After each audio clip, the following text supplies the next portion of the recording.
các bạn.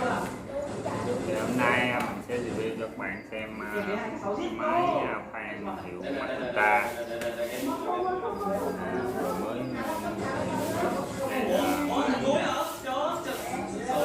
Makita HB1630.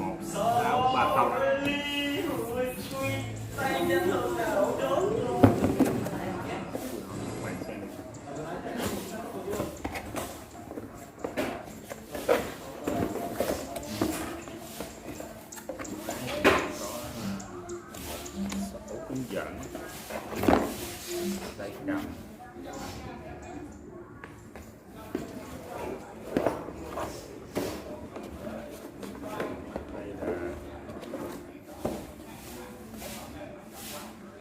đây là máy khoan Makita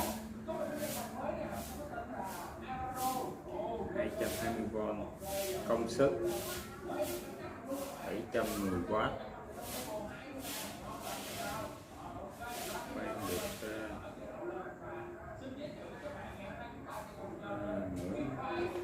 3 ly 16 ly các bạn. Makita được sản xuất tại Thái Lan, công nghệ của Nhật nha các bạn. Đây là cái máy mình mua với giá ở ngoài cửa hàng là 1,4 triệu, không có tặng kèm phụ kiện.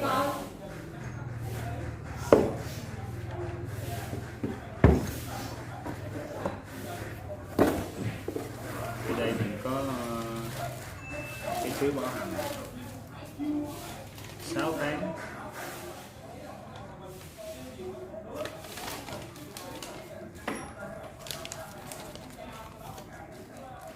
Ở đây mình mua thêm 2 cái mũ fan đa năng. Hôm nay mình sẽ gắn vào để test thử bạn xem máy này có được tốt hay không các bạn. Thì gắn đây tay cầm này cần thiết gắn, không gắn quan trọng quá.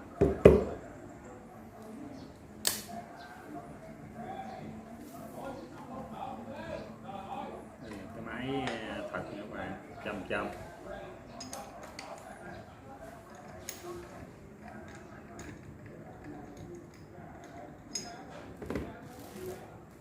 Khoảng 6 ly.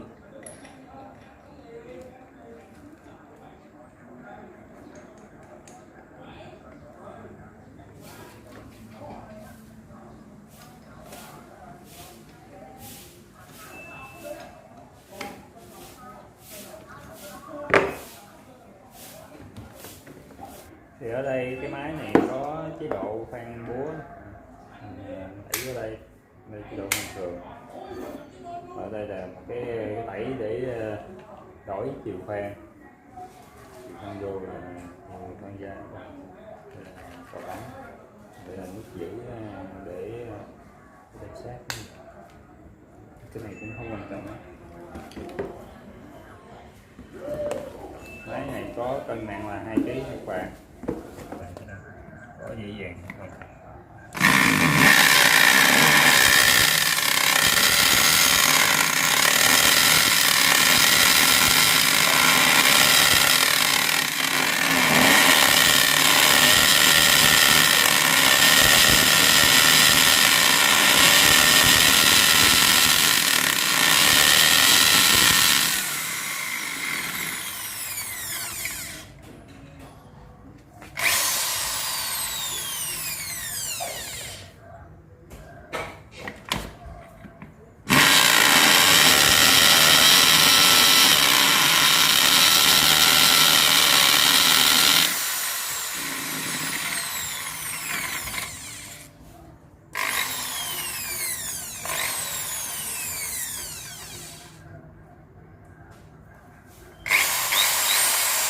Khá là nhẹ nhàng các bạn.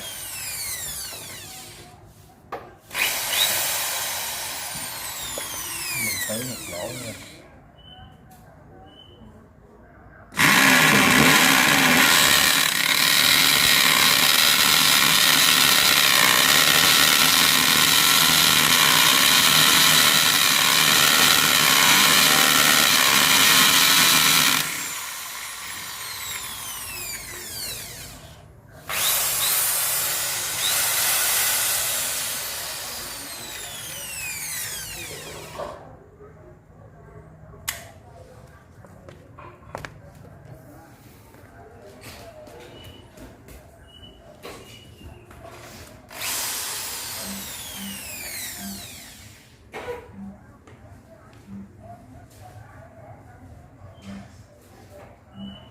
khoan khá tốt các bạn.